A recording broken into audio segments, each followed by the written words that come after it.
Hello, I am Rachel Hughes and I am the church. I represent fellowship here at Living Waters.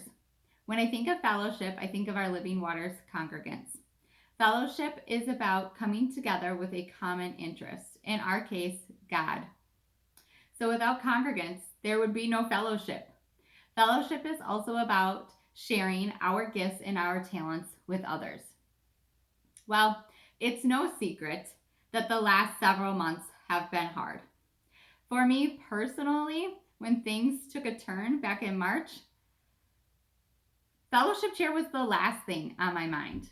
My mind was thinking about, was my clinic going to close? Was I going to lose my job? If the clinic didn't close, was I going to bring COVID home to my family? How was my husband's business going to be affected? If we both had to go to work, who was going to be home with our kids while they did e-learning? To name a few. My mind couldn't even begin to comprehend all of that, much less how was I supposed to bring people together in fellowship if we couldn't be together? So it took a while, but eventually things started to roll. But my favorite thing, most of all, is that our Living Waters congregants didn't wait for me.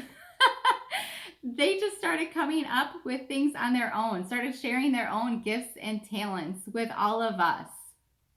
They started coming up with ideas all on their own.